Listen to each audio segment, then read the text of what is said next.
This call is now being recorded. So we are discussing with population interactions. जो chapter हम पढ़ रहे थे that was population, organism and population. इसमें हमने population के बारे में पढ़ा था, population की strategies, population attributes, population growth model, life history variation, ये सारा कंप्लीट किया था. अब उसमें एक नेक्स्ट टॉपिक है पॉपुलेशन इंटरेक्शन. हालांकि थ्योरेटिकल है, हम इसे एनसीईआरटी से भी कवर अप कर सकते हैं, फिर भी मैं आपको ब्रीफ में करा देता हूँ, फिर हम नेक्स्ट चैप्टर पढ़ेंगे इकोसिस्टम. पॉपुलेशन इंटरेक्शंस का मतलब यहाँ पे डिस्कस किया गया है वो पर्टिकुलर पॉपुलेशंस जो टू डिफरेंट स्पीशीज से बिलोंग करती है, और अदरवाइज कहा जाए तो डिफरेंट स्पीशीज की पॉपुलेशन को हम कम्युनिटी बोलते हैं. तो आप ये भी मान सकते हैं कि हम कम्युनिटी कैरेक्टरिस्टिक्स पढ़ने वाले. टू और मोर देन टू पॉपुलेशंस जो डिफरेंट कम्युनिटीज की हैं, डिफरेंट स्पीशीज की हैं, वो आपस में इंटरेक्ट कैसे करती है, वो हमें पढ़ना है ना. तो ये जो भी इंटरेक्शंस होंगे वो इंटर स्पेसिफिक होंगे between members of two different species. So our topic is population interactions. और ये अंडरस्टूड है कि जो इंटरेक्शंस हैं वो inter specific interactions.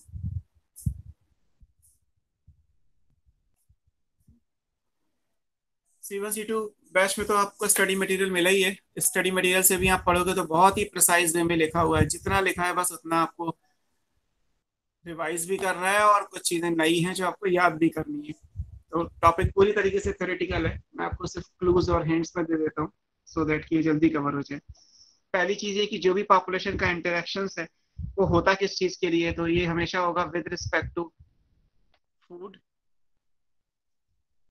Shelter and mating.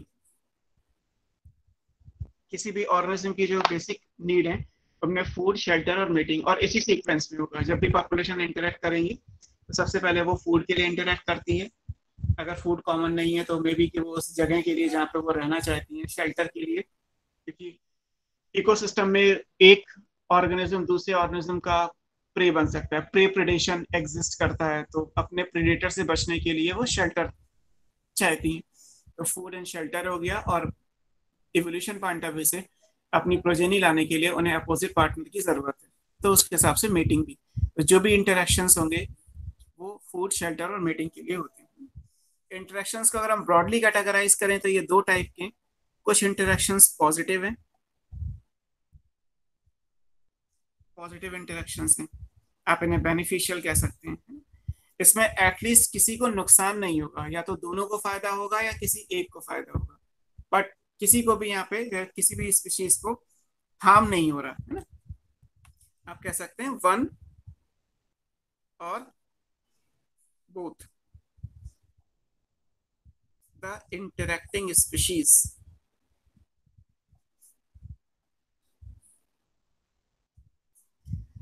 Are benefited. फायदा तो हो गई, किसी एक को हो या दोनों को. नाइदर वन इज हार्म्ड, ऐसे भी लिख सकते हैं. नुकसान किसी को नहीं होगा. तो ऐसे इंटरेक्शंस पॉजिटिव इंटरेक्शंस कहलाते हैं. जैसे इसमें जो आप पढ़ेंगे वो फर्स्ट हमें पढ़ना है सिम्बायोसिस.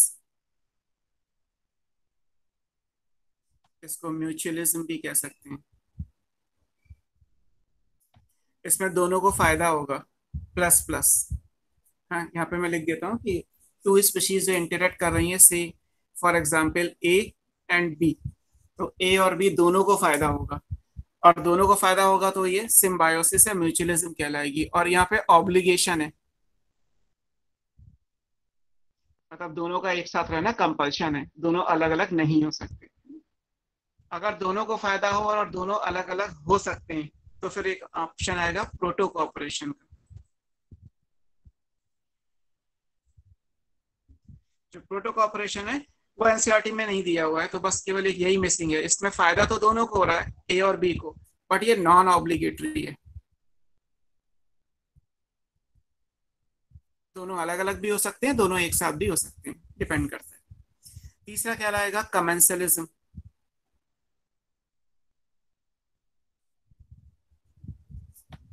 इसमें किसी एक को फायदा है, दूसरे को कोई नुकसान नहीं है, कोई फायदा नहीं है, जीरो।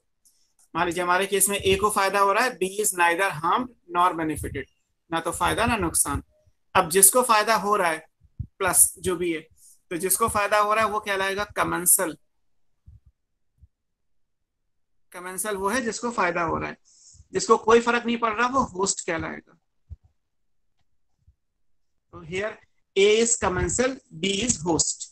और ऐसा एसोसिएशन जिसमें एक को फायदा हो दूसरे को कोई फर्क ना पड़े, उसको आप कमेंसलिज्म बोलोगे, है ना। बहुत सारे क्वेश्चंस तो यहीं से हो जाएंगे, इंपॉर्टेंट है इसलिए हम इस तरीके से पढ़ रहे हैं। फिर देयर आर फ्यू इंटरेक्शंस जो नेगेटिव टाइप के हैं, जहां पे किसी न किसी एक को तो नुकसान होगा, एटलीस्ट वन इज हार्म्ड। दोनों को नुकसान हो सकता है, किसी एक को नुकसान हो सकता है, और उसके हिसाब से फिर और भी जो चीजें अभी हम लिखेंगे कि क्या क्या चीज में आएंगी वो इम्पोर्टेंट है। अब इसमें क्या है, हम सीक्वेंस में कर लेते हैं। तो 3 के बाद 4th जो आएगा वो कंपटीशन है। कंपटीशन में दोनों को नुकसान होता है, minus minus, both are getting harmed, A और बी दोनों को नुकसान होगा, तो वो कंपटीशन कहलाएगा। 5th हम पढ़ लेते हैं, तो इसमें प्रेडेशन। प्रेडेशन में एक को फायदा है, एक को नुकसान है। जिसको फायदा है वो क्या कहलाएगा, प्रेडेटर, और जिसको नुकसान होगा वो क्या कहलाएगा, प्रे। तो जो प्रे प्रेडेटर है, शिकार शिकारी वाला जो रिलेशनशिप हो गया, वो इस तरीके से आएगा, है ना। इसी तरीके से 6 पे जो आएगा वो पैरासिटिज्म। इसमें भी एक को फायदा है, एक को नुकसान है। जिसको फायदा है वो पैरासाइट, और पैरासाइट जिस पर डिपेंडेंट है, जिसको नुकसान हो रहा है वो होस्ट। तो ये होस्ट पैरासाइट इंटरेक्शन हो जाएंगे। एंड लास्ट में जो आएगा वो एमेंसलिज्म आता है।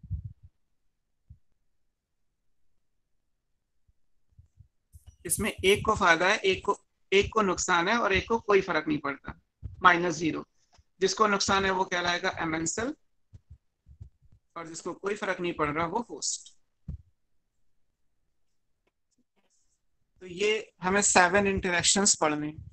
इसमें से अगर देखा जाए तो कंपटीशन एक ऐसा है जो समहाउ थ्योरेटिकल है, उसमें कुछ प्रिंसिपल्स दिए हुए हैं, उनको हमें पढ़ना है, इंपॉर्टेंट है।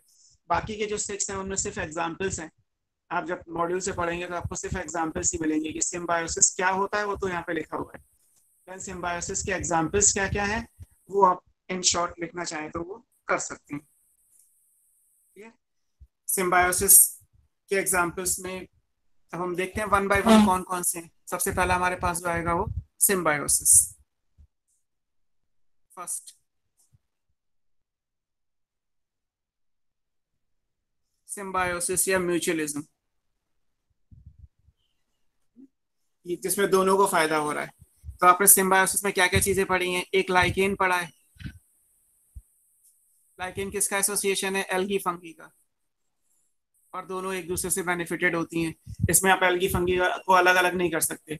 एल्गी को अलग कर दिया तो फंगी की डेथ, फंगी को अलग कर दिया तो एल्गी की डेथ। तो लाइकेन के बनने के लिए, सर्वाइवल के लिए, algae and fungi in association is obligatory. तो हमने स्टार्टिंग में लिखा कि ऑब्लिगेशन होता है, तो यहाँ पे लाइकेन एक सिम्बायोटिक एसोसिएशन हो गया। फिर मैंने आपको माइकोराइजा भी पढ़ाया है। माइकोराइजा आपने पढ़ा था फंगी का association with roots of higher plant.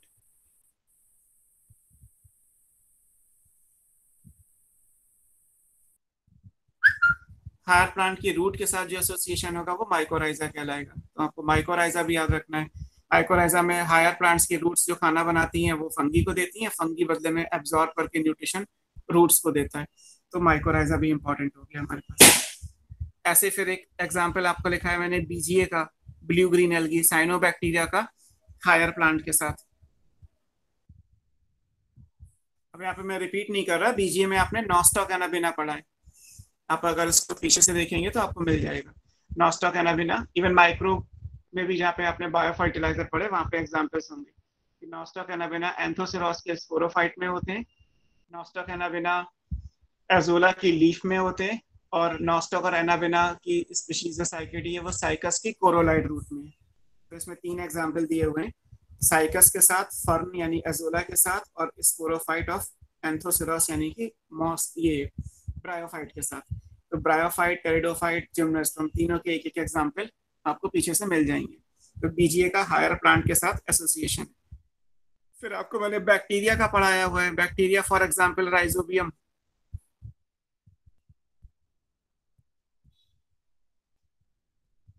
इसका एसोसिएशन आपने पढ़ा है रूट्स ऑफ लेग्यूमिनस प्लांट,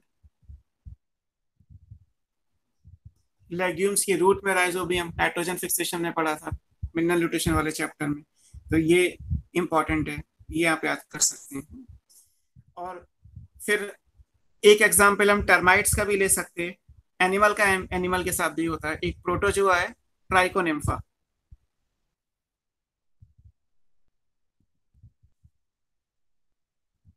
ये प्रोटोजोअन है। प्रोटोजोअन हमारे हिसाब से प्रोटिस्ट में आएगा, और प्रोटिस्ट का एसोसिएशन जो है वो ये गट ऑफ टर्माइट्स के साथ है।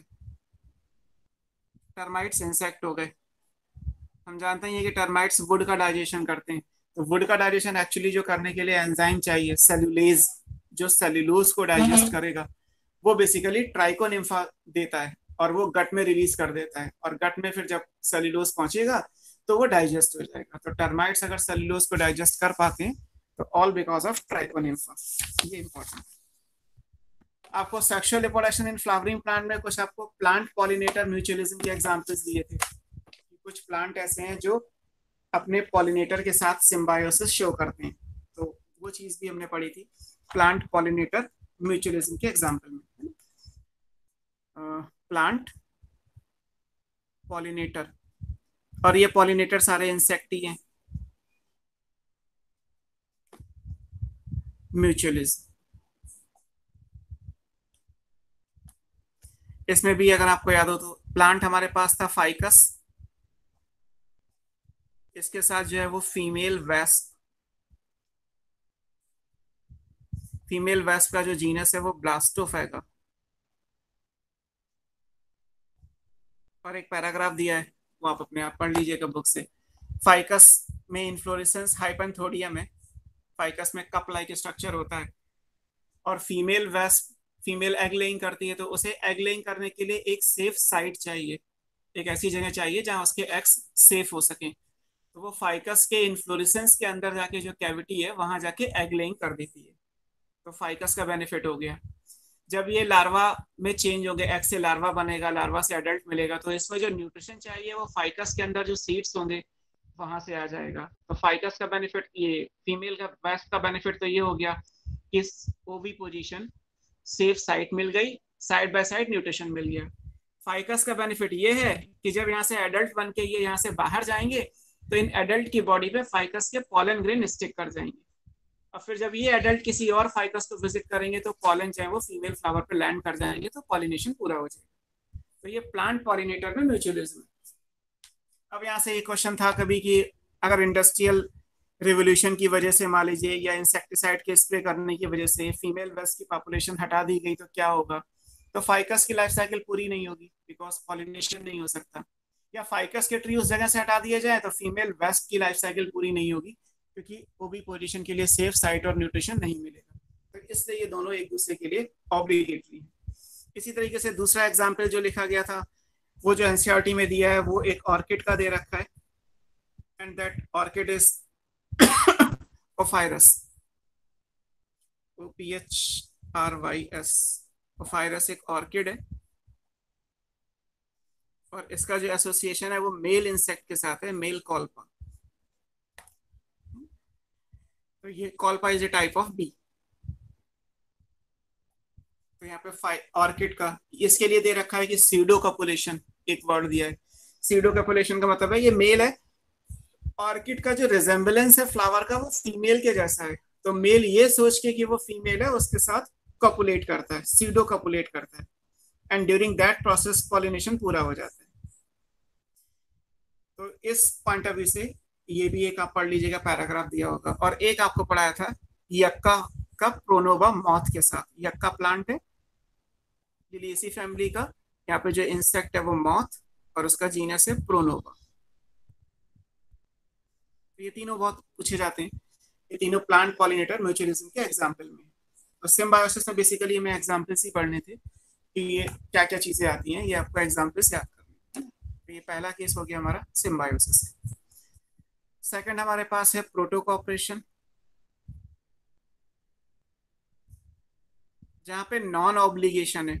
बेनिफिट तो दोनों को हो जाएगा लेकिन नॉन ऑब्लिगेटरी मैनर में। प्रोटोकॉपरेशन एनसीईआरटी में नहीं है, बाकी सब एनसीईआरटी में भी है। प्रोटोकॉपरेशन में क्या क्या एग्जांपल्स आएंगे? डेफिनेशन तो वही है, it's a association which is beneficial for both the interacting species in a non obligatory manner. यहाँ पे ऑब्लिगेशन नहीं है, हालांकि बेनिफिट्स दोनों को हो जाएंगे। एक बर्ड है ऑक्स पैकर, ये बर्ड है, दो तरीके की होती है, येलो बिल्ड, एक की येलो कलर की बीक है और एक रेड बिल्ड, कोई भी ले लीजिए। इसका एसोसिएशन है राइनो के साथ। एक एग्जांपल तो ये ऑक्स पैकर एक बर्ड है, टिक बर्ड्स कह सकते हैं। राइनो की बॉडी पे जो टिक्स होते हैं, टिक्स एंड माइट्स एक्टोपैरासाइट है। तो राइनो की बॉडी नेचर ने बहुत बड़ी दी है, उसकी बॉडी पे टिक्स प्रेजेंट हैं जो राइनो के ब्लड पे फीड करते हैं। अब राइनो को पेन तो हो रहा है लेकिन राइनो कुछ कर नहीं सकता, वो टिक्स को रिमूव नहीं कर सकता। दूसरी तरफ एक ऑक्स पैकर बर्ड है, वो टिक्स पे फीड करती है। तो ऑक्स पैकर हमेशा राइनो के बैक पे जाके बैठ जाती है और उसकी स्किन से जो टिक्स हैं वो पिक करती रहती है। तो ऑक्स पैकर को एक लोकलाइज फूड मिल गया कि जहां जहां फॉरेस्ट में राइनो है वहां वहां पे टिक्स अवेलेबल होंगी और उसका काम चल जाएगा। राइनो का बेनिफिट इसमें क्या है? राइनो का बेनिफिट ये तो है ही कि राइनो को दर्द से छुटकारा मिल रहा है, पेन से रिलीव हो रहा है क्योंकि टिक्स पे फीड कर रही है oxpecker. Side by side ये भी है कि राइनो का मास बॉडी साइज बहुत ज्यादा है, बहुत एक्टिव एनिमल नहीं होता। तो जब वो किसी डेंजर को अप्रोच कर रहा होता है तो जो बर्ड होती है वो पहले उड़ जाती है। बर्ड के उड़ने से उसे समझ में आ जाता है कि यहाँ पे आगे कोई खतरा है और मुझे आगे नहीं जाना है। तो राइनो और बर्ड दोनों का काम चल जाता है। बर्ड को एक लोकलाइज फूड मिल गया और राइनो को डेंजर से और साइड बाय साइड पेन से रिलीव हो गया। तो इसलिए ऑक्स पैकर का एसोसिएशन राइनोसेरॉस के साथ अगर है तो प्रोटो कॉपरेशन, म्यूचुअल कॉपरेशन का इंपॉर्टेंट हो एग्जाम्पल हो गया। इसी तरीके से एक बर्ड है प्लोवर बर्ड, इसका एसोसिएशन क्रोकोडाइल के साथ है। क्रोकोडाइल में जो टीथ और बकल लाइनिंग है उसके बीच में इनफ स्पेस होता है। क्रोकोडाइल होता तो एक्वेटिक है, वैसे बेसिकली एक्वेटिक है। तो क्रोकोडाइल की बकल लाइनिंग से लीचेस अटैच कर जाती हैं। लीच एक्टोपैरासाइट है, क्रोकोडाइल का ब्लड सक करती रहती है। अब क्रोकोडाइल अगर लीच से छुटकारा चाहे तो मिल नहीं सकता उसे, क्योंकि अगर वो दांतों के बीच में सोचेगा कि लीच फंस जाएगी मर जाएगी तो ऐसा बहुत रेयर है। लीच भी स्लाइमी होती है, वो स्किप कर जाती है। और एक्टोपैरासाइट है तो इंटरनल बकल लाइनिंग से ब्लड को सक करती रहती है। जब लीचेस का नंबर बहुत ज्यादा हो जाता है या क्रोकोडाइल को पेन बहुत ज्यादा होता है तो वो मुंह खोल के किनारे पे आके बैठ जाएगा, मुंह खुला रहेगा। मीन वाइल लोअर वर्ल्ड का काम क्या है? वो उस माउथ के अंदर जाके उन लीचेस पे फीड कर लेगी। ड्यूरिंग दैट टाइम वो माउथ अपना क्लोज नहीं करता, उसे भी पता है कि लीचेस से उसे छुटकारा ये बर्ड दे रही है तो इसलिए वो माउथ क्लोज नहीं करता। तो लोअर वर्ल्ड को एक लोकलाइज फूड मिल गया और क्रोकोडाइल को पेन से रिलीव हो गया। इस तरीके से दोनों एक दूसरे के साथ कॉपरेट कर लेते हैं। और इसमें थर्ड एग्जाम्पल जो है वो सी एनीमोन का है। सबसे ज्यादा यही एग्जाम्पल एग्जाम में आए हैं, सी एनीमोन का। एक हर्मिट क्रैब के साथ, क्रैब इंसेक्ट्स हैं, क्रस्टेशियंस हैं आर्थ्रोपोडा में, और सी एनीमोन आपने सीलेंटेट्स में पढ़ा होगा। तो सी एनीमोन एक सीडेंटरी एनिमल है, एक जगह से दूसरी जगह फिक्स नहीं जा सकता। एनिमल्स वैसे तो लोकोमोट करते हैं in search of food and all this, but C anemone एक सीडेंटरी एनिमल है। अब ये कहीं जा नहीं सकता तो जो इसके माउथ से फूड आ जाएगा उस पर ये फीड कर लेगा, वरना कुछ नहीं कर सकता। हर्मिट क्रैब जा ही सकता है, उसे तो कोई प्रॉब्लम है ही नहीं, वो तो मूव करता ही है। तो अब हर्मिट क्रैब अपना डिफेंस नहीं कर सकता, बहुत लेजी टाइप का एनिमल है। क्रैब्स बहुत ज्यादा डिफेंसिव नहीं होते। नेचर ने क्या किया, इन दोनों को कोरिलेट करा दिया। सी एनीमोन हर्मिट क्रैब के ऊपर जो एक्सोस्केलेटन होगा, क्रैब के ऊपर जो काइटिन का एक्सोस्केलेटन है उस पे अपने आप को फिक्स कर लेता है। अब जहां जहां ये क्रैब मूव करेगा वहां वहां सी एनिमोन भी मूव कर जाएगा। तो सी एनिमोन का बेनिफिट ये हो गया कि उसे मूवमेंट मिल गया, वो बेटर फूड के लिए एक जगह से दूसरी जगह जा सकता है by attaching themselves on hermit crab. और क्रैब का फायदा ये हुआ कि बिकॉज ऑफ सी एनिमोन उसमें जो टेंटिकल्स होंगे उनमें जो नीडोब्लास्ट सेल्स होती हैं जिनमें स्टिंगिंग सेल्स जिनमें पॉइजनस मटेरियल है, क्रैब को डिफेंस मिल गया कि क्रैब का जो प्रेडेटर होगा वो जनरली उस पर अटैक नहीं करेगा because of the stinging cells of sea anemone. तो इसलिए ये दोनों एक दूसरे के साथ कॉपरेट कर लेते हैं। तो आपको बस ये एग्जाम्पल्स याद रखने हैं, क्वेश्चंस भी ऐसे ही आते हैं कि इनमें से कौन सा एसोसिएशन इस एग्जाम्पल पे फिट होता है या वाइस वर्सा, कौन सा एग्जाम्पल इस एसोसिएशन पे फिट होता है। अधिकतर क्वेश्चंस इसी तरीके से। थर्ड सर एक बार क्रोकोडाइल वाला फिर से बताना। क्रोकोडाइल अपना मुंह खोल के किनारे पे आ जाएगा, नदी के किनारे आ गया, अब लोअर वर्ल्ड माउथ के अंदर जाएगी, उस लीचेस पे फीड कर लेगी और बाहर निकल आएगी। तो क्रोकोडाइल को लीच से छुटकारा मिल गया, लोअर वर्ल्ड को खाने के लिए लीचेस मिल गई। बस इतना ही एग्जाम्पल है। Okay sir. Third one is commensalism, जहां पे एक को फायदा है और एक को कोई फर्क नहीं पड़ता। प्रोटो कॉपरेशन प्लस प्लस था, फायदा दोनों को था, नॉन ऑब्लिगेटरी था। हम हालांकि पहले लिख ही चुके हैं बट फिर भी मैंने यहाँ रिपीट कर दिया। अब यहाँ पे एक को फायदा है, एक को कोई फर्क नहीं पड़ता। अब इसके एग्जाम्पल क्या क्या है? इसके एग्जाम्पल में पहले हम प्लांट्स में कर लेते हैं। प्लांट्स में वुडी क्लाइंबर्स होते हैं। वुडी मतलब सेकेंडरी ग्रोथ वाले, और क्लाइंबर मतलब वो कि सेकेंडरी ग्रोथ के बावजूद भी इतनी स्ट्रेंथ नहीं है कि पौधे सीधे रख सकें, वो किसी सपोर्ट के ऊपर कॉइल करेंगे। ऐसे वुडी क्लाइंबर को लाइनास कहते हैं।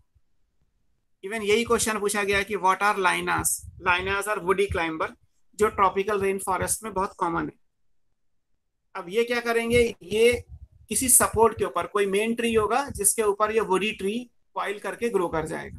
क्योंकि अगर सपोर्ट वाला ट्री नहीं होता, जीरो, उस ट्री को ना तो कोई फायदा ना कोई नुकसान, बस उस सपोर्ट को यूज करके एक दूसरा ट्री उसके ऊपर कॉइल कर जाता है, तो वो लाइनास कहलाते हैं, वुडी टाइबर कहलाते हैं ना। लाइनास के एग्जाम्पल में जैसे टीनोस्पोरा है,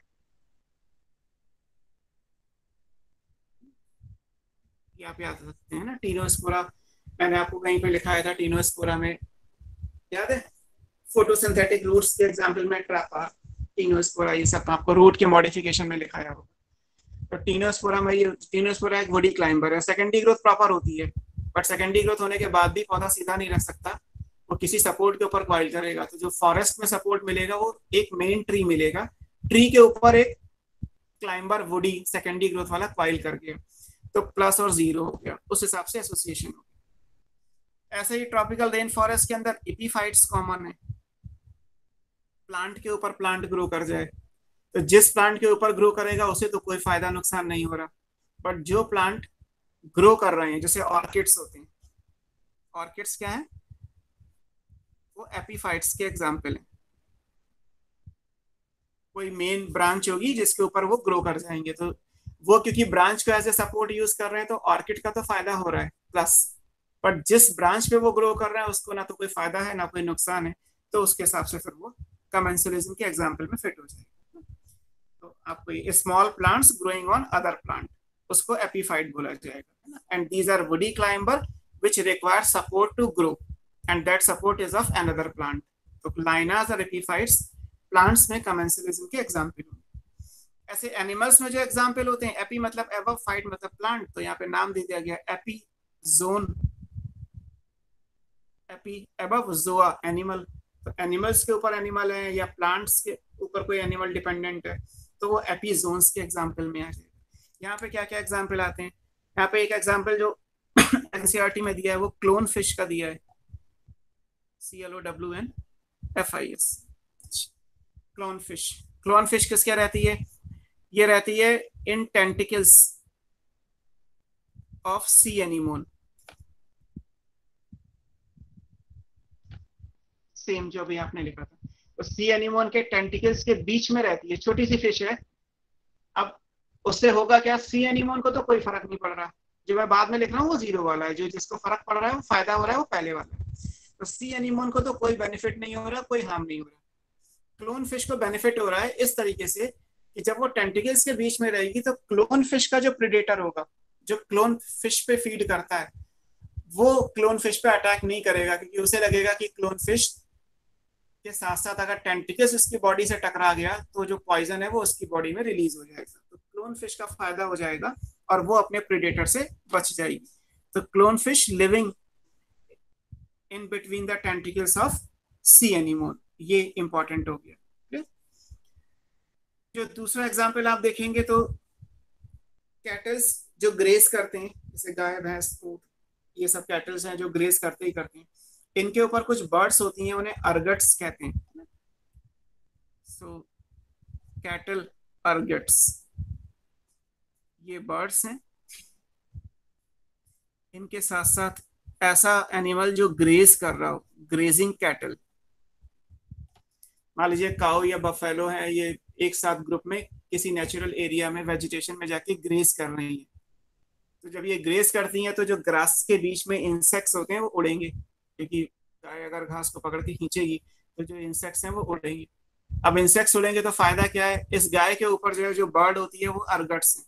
ये अर्गट बर्ड क्या करती है, वो इंसेक्ट्स पे फीड कर लेती है। तो अर्गट बर्ड्स के बैठने से कैटल को तो कोई फर्क नहीं पड़ रहा, वो तो जीरो हो गया। लेकिन अर्गट बर्ड्स का फायदा हो गया कि जैसे ही एनिमल ग्रेज करेगा और इंसेक्ट्स फ्लाई करेंगे, बर्ड्स तुरंत उन पे अटैक करेंगी और उन पे फीड कर लेंगी। तो अर्गट बर्ड का बेनिफिट हो जाएगा विद कैटल जो ग्रेज कर रहा होगा। अदरवाइज बहुत मुश्किल है किसी बर्ड को घास के अंदर से कीड़े ढूंढना कि वो इंसेक्ट्स को ढूंढे। तो जहां जहां कैटल्स ग्रेज कर रहे होते हैं वहीं पे जाके ये बर्ड्स बैठ जाती हैं, जैसे जैसे इंसेक्ट्स फ्लाई करेंगे वैसे वैसे इनका बेनिफिट हो जाएगा। इस हिसाब से आपको ये याद रखना है। ये दोनों एग्जाम्पल एनसीईआरटी में दिए हैं। एक एग्जाम्पल आप ये याद कर सकते हैं, जैकल जो हमेशा लायन को फॉलो करता है, और इसी तरीके से आर्कटिक फॉक्सेस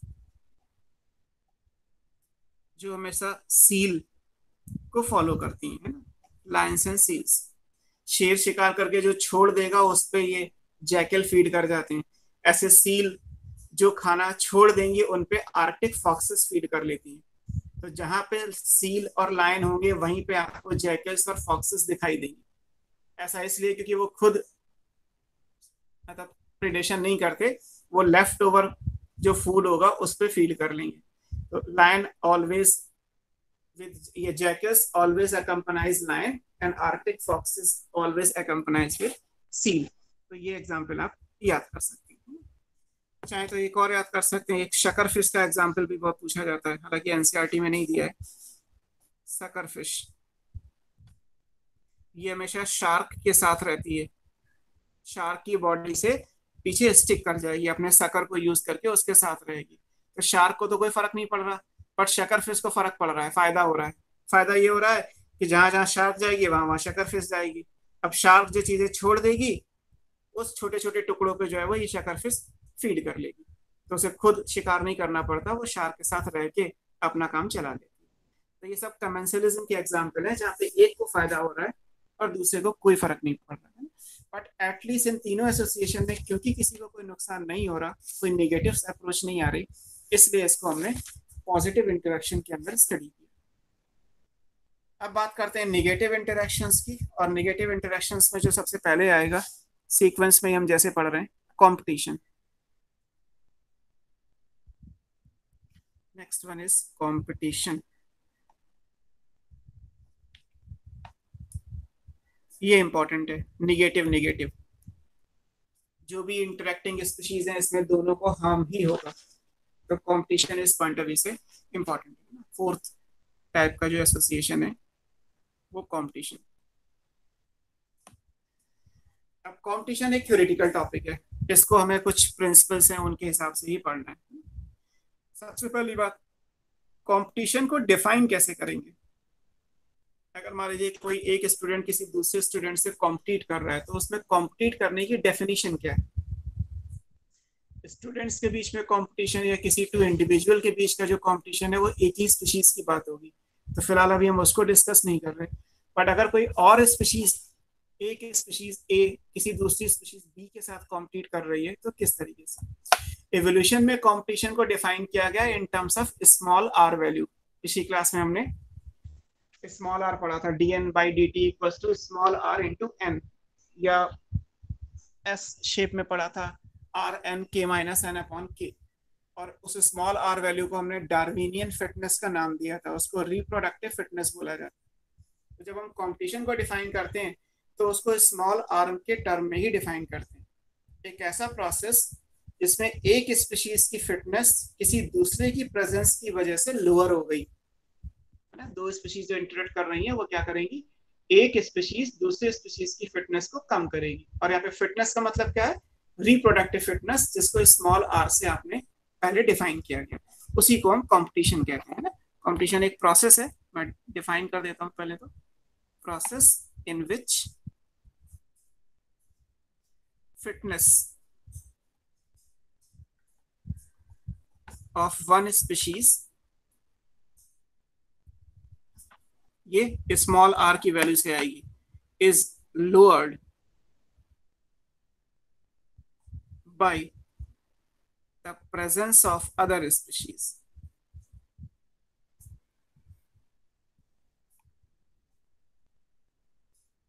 एक स्पीशीज की फिटनेस दूसरे की प्रेजेंस की वजह से लोअर हो जाएगी। और फिटनेस को डिफाइन करने का criteria small r, that is intrinsic rate of natural increase, जिसको डार्विनियन या रिप्रोडक्टिव फिटनेस का नाम दिया। और जब लोअर होगा तो सिग्निफिकेंटली लोअर होना चाहिए। वैसे तो अंडरस्टूड है कि कोई भी प्रोसेस अगर डिक्रीज, कोई भी मैथमेटिकल वैल्यूज जब दी जाती है तो स्टैट्स के हिसाब से सिग्निफिकेंटली लोअर होना चाहिए, है ना। मतलब 10% या उससे ज्यादा कमी होनी चाहिए तो वो सिग्निफिकेंट है। तो अगर ऐसा कुछ है तो उसको हम कॉम्पिटिशन बोलते हैं। अब ये ऑब्वियस सी बात है कि अगर एक ही स्पीशीज के मेंबर हो तो कंपटीशन सबसे ज्यादा होगा, सीवियर होगा, एक्यूट होगा, है ना। अगर हम बात करते हैं competition between members of same species,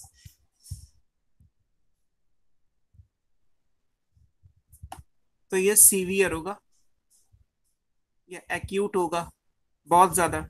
अगर एक ही स्पीशीज के मेंबर है तो फूड, शेल्टर और मेटिंग सब कॉमन हो गया ना। अगर दो ह्यूमन मान ली, दो लायन आपस में कॉम्पीट कर रहे हैं तो इसका मतलब वो फूड के लिए भी कर रहे हैं, शेल्टर के लिए भी कर रहे हैं, और लाइनस या मेटिंग के लिए भी कर रहे हैं, तो कंपटीशन सबसे ज्यादा सीवियर होगा।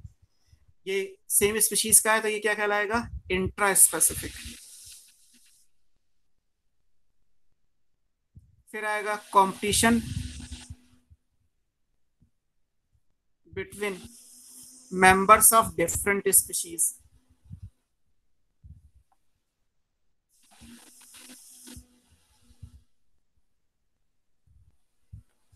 ये कहलाएगा inter specific.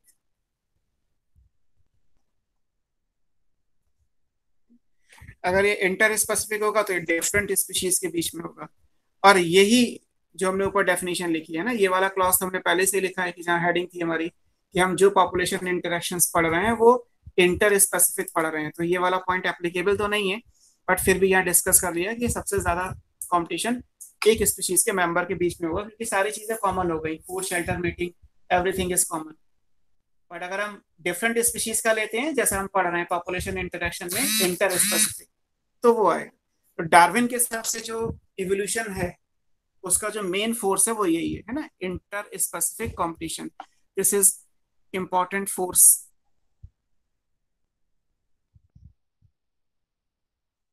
During organic evolution. जो आप डार्विनिज्म पढ़ेंगे उसमें ये लाइन है।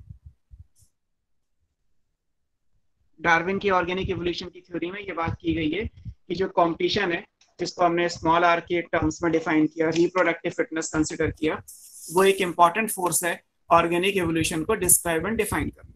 तो ये एक इंपॉर्टेंट। अब यहाँ डिफरेंट स्पीशीज लिखा है तो ऐसा भी नहीं है कि हमेशा क्लोजली रिलेटेड होंगी। जैसे ये वाला हो गया कि ये डिफरेंट स्पीशीज के बीच में, ये लिखा हुआ है कि मेंबर्स ऑफ डिफरेंट स्पीशीज हैं, तो जो ये डिफरेंट स्पीशीज हैं वो दो कैटेगरी में जा सकती हैं। हो सकता है कि दो स्पीशीज पास पास की हो, क्लोजली रिलेटेड हो, ऐसा भी हो सकता है कि दोनों का जीनस कॉमन हो, केवल दोनों की स्पीशीज अलग है, तो ये क्लोजली रिलेटेड स्पीशीज हो गई। और या ये भी हो सकता है कि डिस्टेंटली रिलेटेड हो, दूर दूर की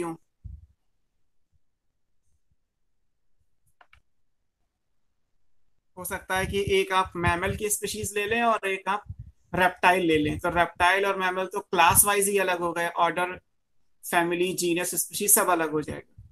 और अगर पास पास की लेनी है तो आप मान लीजिए एक ही जीनस की दो स्पीशीज ले लीजिए, पैंथेरा लियो को पैंथेरा टिग्रिस से कंपेयर कर लीजिए, तो दो स्पीशीज के बीच का इंटरेक्शन हो गया, तो फिर ऑब्वियसली क्लोजली रिलेटेड होंगी, तो फिर ये कंपटीशन जो है वो कॉमन होगा, है ना।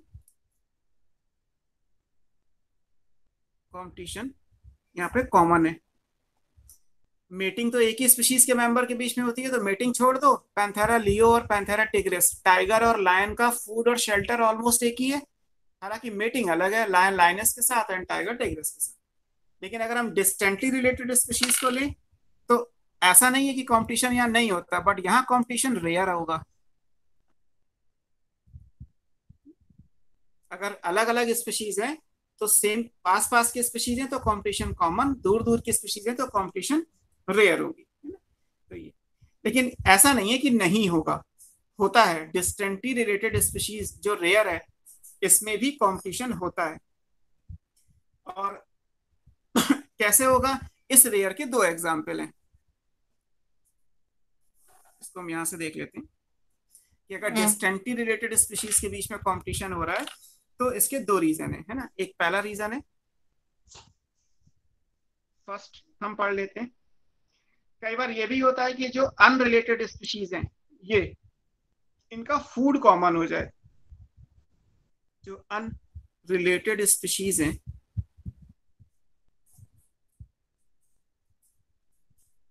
Have common food. अगर फूड कॉमन हो जाएगा तो इसका मतलब कंपटीशन तो हो ही जाएगा, कंपटीशन फूड शेल्टर मीटिंग सबके लिए होता है। आप दो स्पीशीज ऐसी ला रहे हैं जिनका फूड कॉमन है, मान लीजिए आप, मैं सिंपल एग्जांपल दूं, रैबिट भी ग्रास पे फीड करता है और ग्रास हॉपर भी ग्रास पे फीड करता है, जबकि रैबिट एक मैमल है और ग्रास हॉपर एक आर्थ्रोपोड है, इंसेक्ट है। तो आप कॉर्डेटा फाइलम की क्लास मैमेलिया का कंपटीशन आर्थ्रोपोडा फाइलम की क्लास इंसेक्ट से कर रहे हैं, तो दोनों की स्पीशीज बहुत दूर हो गई, बट क्योंकि दोनों का फूड कॉमन है इसलिए वो कॉम्पीट करेंगे। इस तरीके से ये आएगी। हालांकि एनसीईआरटी में जो एग्जाम्पल दिया है वो दूसरा दिया है, फ्लेमिंगोज विजिटिंग, फ्लेमिंगो वर्ड है, एंड रेजिडेंट फिशेस। अब ये बर्ड और ये फिशेस, तो पाइसेस अलग हैं क्लास वाइज और बर्ड एवेप्स अलग हैं, तो एव्स और पाइसेस मतलब दो क्लास के अलग अलग स्पीशीज आएंगी जिनका कंपटीशन होगा। ये साउथ अमेरिकन लेक्स में होती हैं।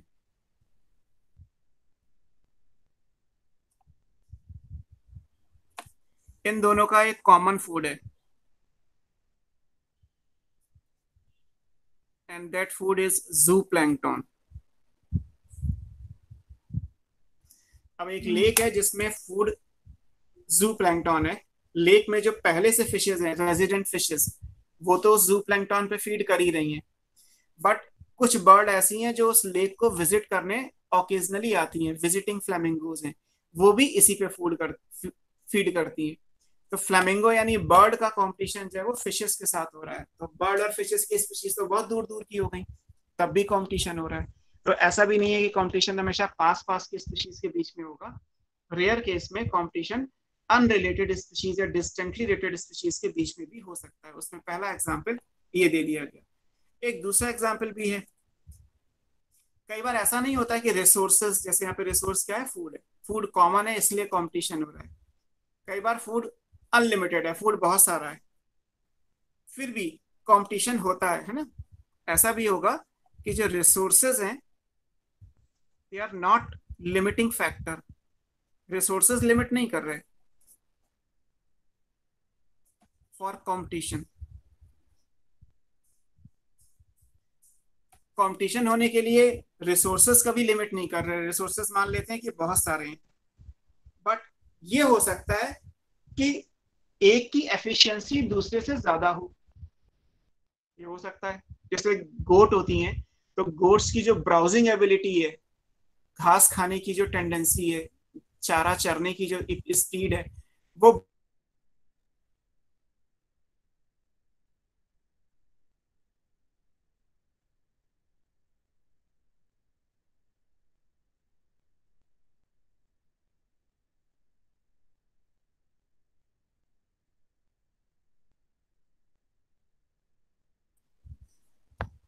डिस्कनेक्ट कैसे हो गया था। तो रिसोर्सेज हालांकि अबंडेंट है, not limiting for competition means resources are abundant, काफी है, कोई प्रॉब्लम नहीं है, बट फिर भी कंपटीशन हो रहा है। क्यों हो रहा है? बिकॉज फीडिंग एफिशिएंसी, फीड करने की जो कैपेसिटी है ऑफ वन स्पीशीज, शॉर्ट में लिख दिया, is reduced due to presence. Presence चाहे तो इंटरफेयर करे, इंटरफेयरिंग हो, या इनहिबिटिंग हो, इनहिबिट करे, कैसे भी हो सकता है, ऑफ अदर स्पीशीज, है ना। कंपटीशन तो बेसिकली हो ही नहीं रहा, क्योंकि रिसोर्सेज के लिए कंपटीशन होता है, रिसोर्सेज तो कह दिया गया कि अनलिमिटेड है, एबंडेंट है, रिसोर्सेज लिमिट नहीं कर रहे। फिर भी अगर कंपटीशन हो रहा है, फूड और स्पेस की कोई दिक्कत नहीं है, शेल्टर तो, फूड और स्पेस मतलब शेल्टर आ गया, मीटिंग तो आ ही नहीं सकती क्योंकि हम अलग अलग स्पीशीज की बात कर रहे हैं। मीटिंग तो केवल तब आएगा जब एक ही स्पीशीज के मेंबर की बात हो, जो ऊपर लिखा हुआ है। तो फूड और शेल्टर अबंडेंट है, कोई लिमिट नहीं कर रहा है, फिर भी कंपटीशन है, क्योंकि एक की फीडिंग एफिशिएंसी की वजह से किसी दूसरे की फीडिंग एफिशिएंसी पे फर्क पड़ रहा है। फर्क कैसे पड़ रहा है? या तो इंटरफेरेंस हो रहा है या इनहिबिशन हो रहा है। इसको फिर बोला जाता है, this is called interference competition. इसको हम क्या बोलते हैं? Interference competition.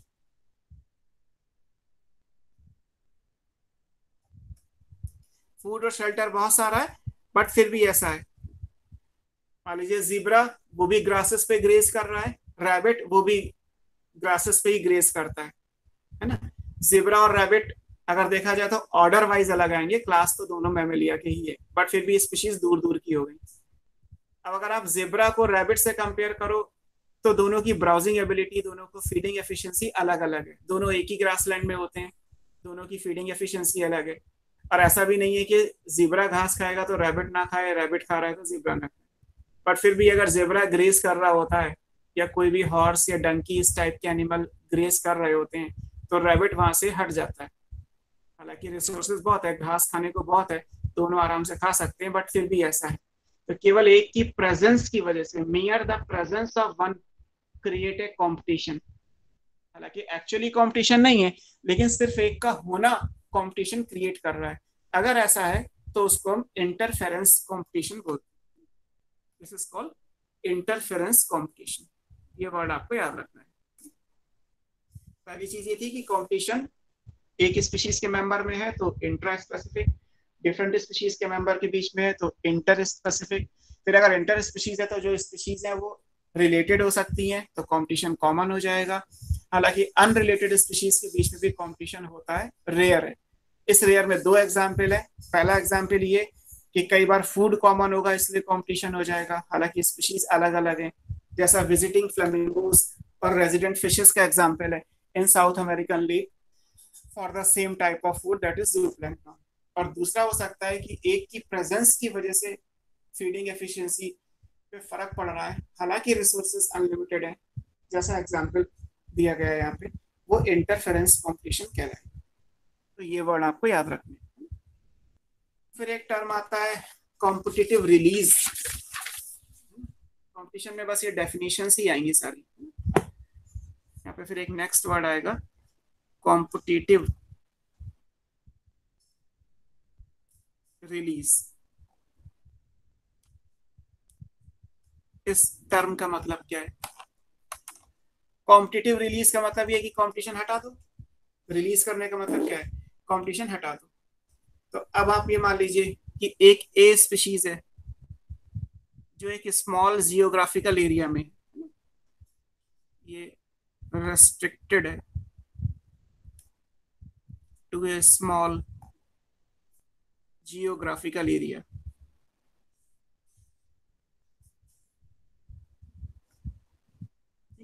ऐसा क्यों है? Because of the presence of B, और बी का एरिया बहुत ज्यादा है, ए उसी के अंदर ही आ रहा है ना। तो ये दूसरा है ना? ये कौन सी है? ये कॉम्पिटिटिवली सुपीरियर स्पीशीज है।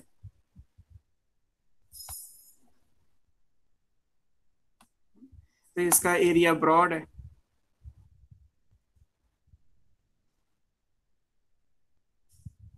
ये नैरो एरिया है।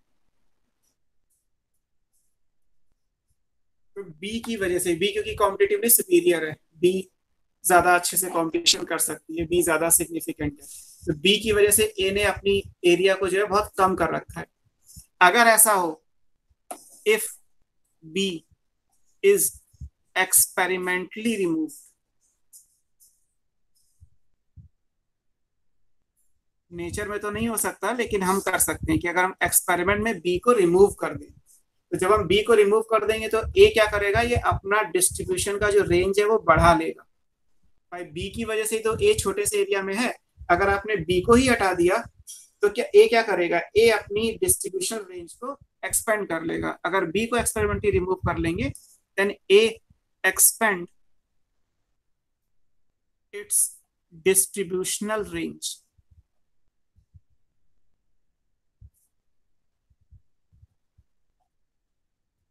इसको बोला जाता है कॉम्पिटिटिव रिलीज, है ना।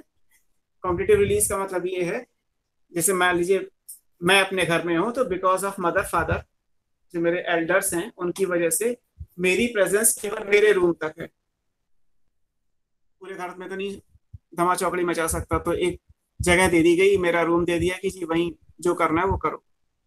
अब अगर ऐसा कभी हो, अब घर उनके नाम पे है तो वो तो घर छोड़ के नहीं जा रहे, बट अगर कभी ऐसा है कि बी वहां पे नहीं हो, जो एल्डर्स हैं वो नहीं है, तो फिर हम क्या करेंगे, हम एक कमरे से निकल के पूरे घर में सामान फैलाना शुरू कर देंगे। क्यों? क्योंकि हमने कंपटीशन को रिलीज कर दिया, और ये हमने किया, नेचर में रिलीज नहीं हो सकता। यहाँ लिखा है एक्सपेरिमेंटली रिमूव। नेचर में ये पॉसिबल नहीं है कि आप एक स्पीशीज को हटा दो, नेचर में तो दोनों स्पीशीज रहेंगी। लेकिन अगर एक्सपेरिमेंटली ये देखा गया कि बी को हटा दें तो ए की जो रेंज, जो अभी तक नैरो रेंज थी, वो अब एक्सपेंड करके बहुत ज्यादा हो जाएगी। इसी को कॉम्पिटिटिव रिलीज कहते हैं। इसमें एक एग्जांपल दे दिया गया है, एक बैलेनस, हेमिकॉर्डेट में आपने पढ़ा होगा, एनिमल है, इसे बैरंकिल कहते हैं।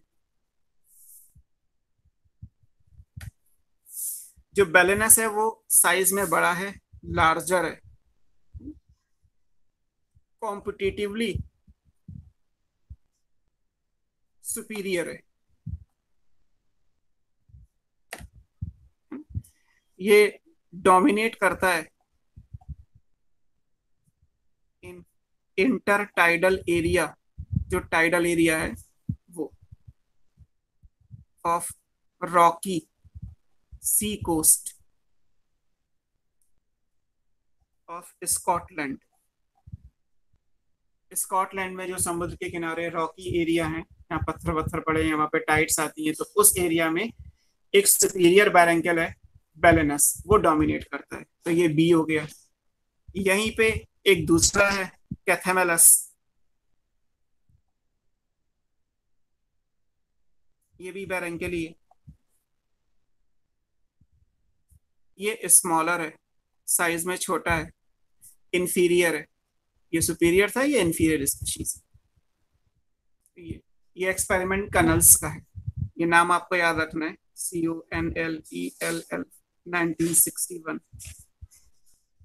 कनल्स ने ये नोटिस किया कि अगर हम Rocky sea coast intertidal area जो स्कॉटलैंड के हैं वहां से इस लार्जर या कॉम्पिटिटिवली सुपीरियर बैरंकल बैलेनस को हटा दें, तो वहां पे कैथेमेलस जो अभी तक छोटे से एरिया में रह रहा था वो इस पूरे एरिया को ऑक्युपाई कर लेगा।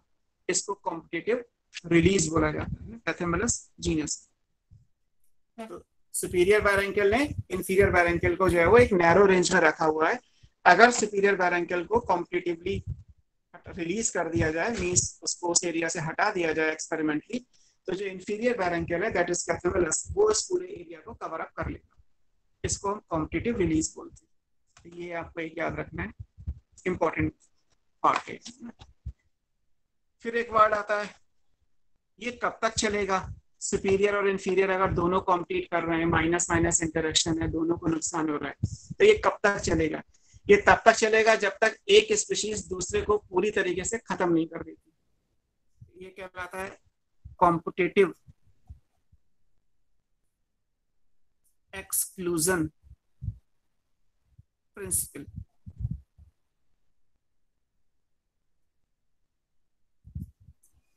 कॉम्पिटिटिव एक्सक्लूजन प्रिंसिपल ये गॉस ने दिया था जी, गॉस कॉम्पिटिटिव एक्सक्लूजन प्रिंसिपल, है ना, आ चुका है एग्जाम में। ये इंपॉर्टेंट है। यहाँ पे इन्होंने क्या कहा, यहाँ पे इन्होंने ये कहा कि मान लीजिए कहीं पे रिसोर्सेस अनलिमिटेड है, कह दिया गया, हमने एक सेटअप किया जहाँ पे रिसोर्सेस अनलिमिटेड है, तो स्पीशीज छोड़ दी उसमें, तो जब तक रिसोर्सेस अनलिमिटेड है तब तक तो कोई दिक्कत नहीं है, बट रिसोर्सेस धीरे धीरे स्पीशीज यूज करती जा रही है तो कम पड़ते चले जाएंगे।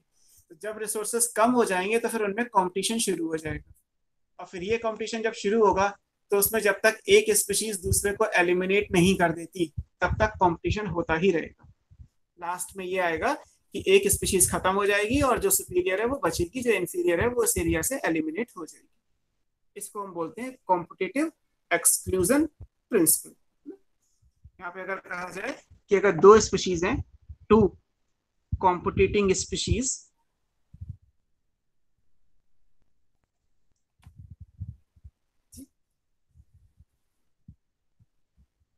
फॉर सेम रिसोर्सेस, यहाँ पे रिसोर्सेस कॉमन है, तो two competing species can not coexist, एक साथ नहीं रह सकती हमेशा, indefinitely।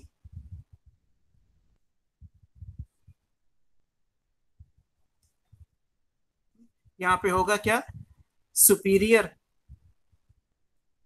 Competitively superior will eliminate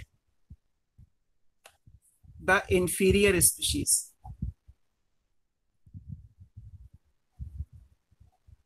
eventually, धीरे धीरे। जब एक ही चीज होगी, रिसोर्सेस कॉमन हो गए, दो स्पीशीज कॉम्पीट कर रही हैं, तो ऐसा नहीं है कि वो हमेशा ऐसे ही रहेंगी, धीरे धीरे क्या होगा, सुपीरियर जो है वो इंफीरियर को एलिमिनेट कर देगी। इसको गॉस कॉम्पिटिटिव एक्सक्लूजन प्रिंसिपल कहते हैं। ये इंपॉर्टेंट। जैसे यहाँ पे एक एग्जांपल जो एनसीईआरटी में दिया है वो तो है ही, जो मैंने भी आपको एग्जांपल दिया था गोट का, गोट की ब्राउजिंग एबिलिटी ज्यादा होती है। Introduction of goats,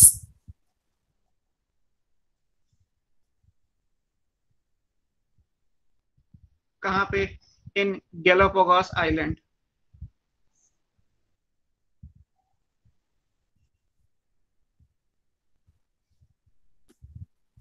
Galapagos island आपने पढ़ा होगा, डार्विन फिंचेस में, डार्विनिज्म में दिया हुआ है। जब गोट्स को आइलैंड पे, गोट पहले नहीं थी गैलापागोस आइलैंड पे, डार्विन अपने साथ गोट्स को लेके गए थे, पर्पस कुछ और था ले जाने का, बट गैलापागोस आइलैंड में नहीं थी। अब गैलापागोस आइलैंड में जो वहाँ पे प्रेजेंट था वो क्या था, वहाँ पे अबिंगडन tortoise,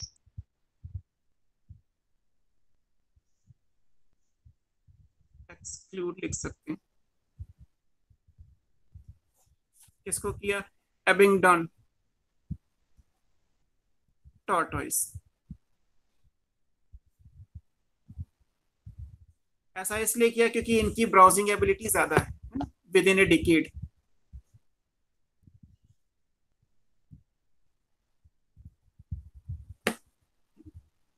due to greater browsing ability,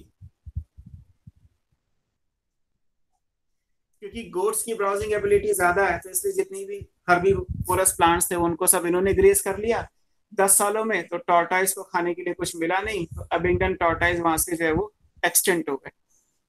तो ये कॉम्पिटिटिव एक्सक्लूजन प्रिंसिपल का था। वैसे तो आइलैंड पे बहुत सारा कुछ खाने को था, बट वहां पे गोट्स थी ही नहीं, तो कोई कंपटीशन था ही नहीं। अब गोट्स आ गई तो गोट्स ने टॉर्टॉइस के साथ कॉम्पीट करना शुरू किया।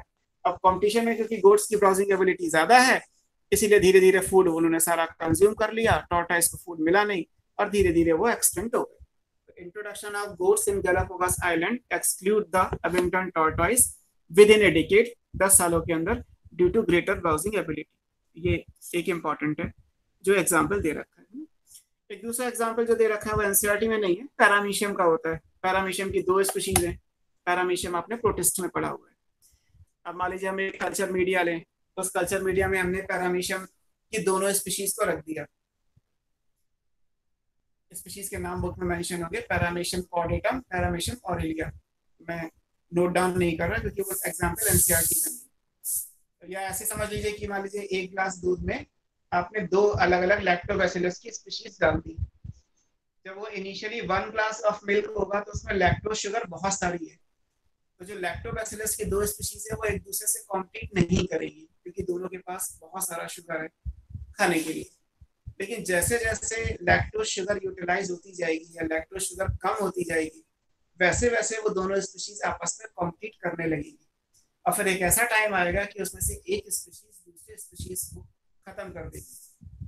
हालांकि जो बचेगी वो भी खत्म हो ही जाएगी क्योंकि खाने को तो कुछ बचा ही नहीं। या तो लैक्टोज हम बार बार ऐड करें, वो तो ऑप्शन है ही नहीं। धीरे धीरे दही बनती गई और लैक्टोज शुगर धीरे धीरे खत्म होता गया। लेकिन पहले वो खत्म होगी जो इंफीरियर होगी, सुपीरियर बची रह जाएगी। और क्योंकि फूड नहीं आएगा इसलिए किसी पर्टिकुलर टाइम के बाद तो सुपीरियर भी खत्म हो जाए। इसीलिए नेगेटिव नेगेटिव है क्योंकि नुकसान दोनों को हो रहा है। ये कहलाएगा कॉम्पिटिटिव एक्सक्लूजन प्रिंसिपल। अब अगर दोनों को नुकसान हो रहा है और उससे नुकसान से बचना है तो फिर वो क्या कर सकते हैं? फिर उसके लिए एक अलग ऑप्शन है। वो ऑप्शन क्या है कि जो रिसोर्स है उनका बंटवारा कर लो, दैट इज रिसोर्स पार्टीशनिंग।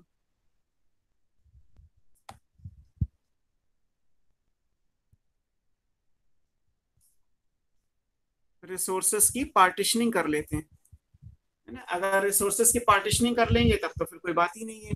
अगर एक ही स्पीशीज के लिए 2 स्पीशीज कॉम्पीट कर रही हैं तो रिसोर्स की पार्टीशनिंग की जा सकती है। कैसे करेंगे? या तो आप by changing time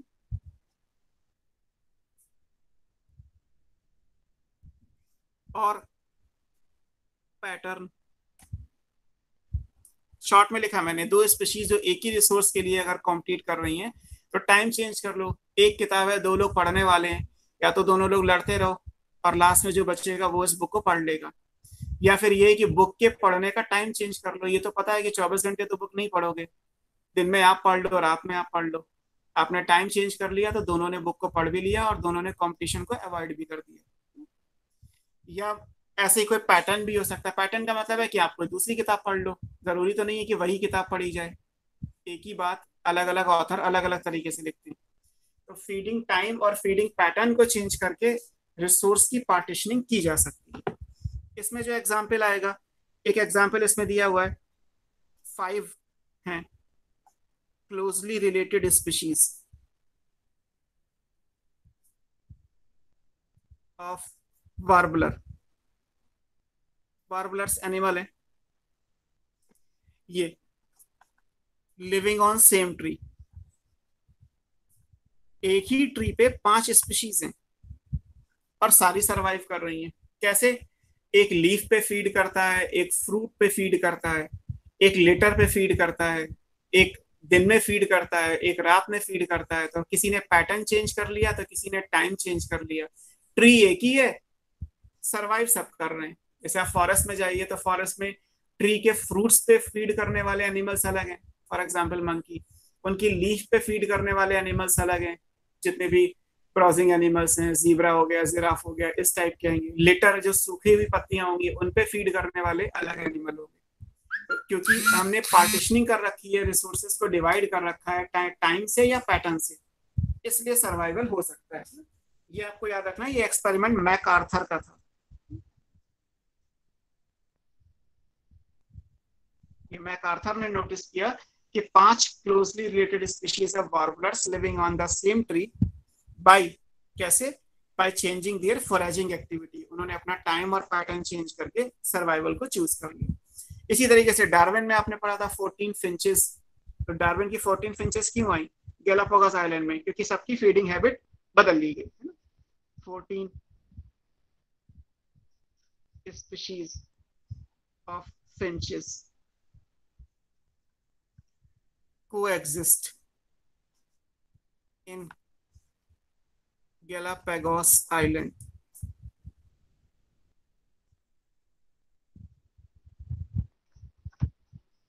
Due to development of different feeding habits.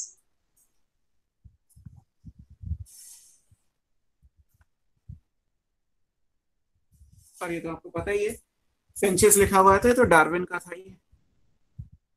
Darwin के हिसाब से सबकी, क्योंकि फीडिंग हैबिट्स अलग है, इसीलिए 14 टाइप के बीक पैटर्न उन्होंने नोटिस कर लिए एक ही आइलैंड पे। इसी तरीके से अगर आप प्लांट्स में भी देखें तो अलग अलग प्लांट्स होते हैं, सेवरल प्लांट्स हैं,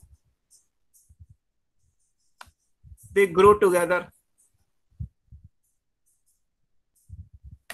कैसे करेंगे?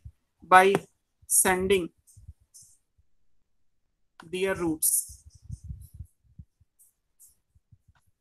to various depth.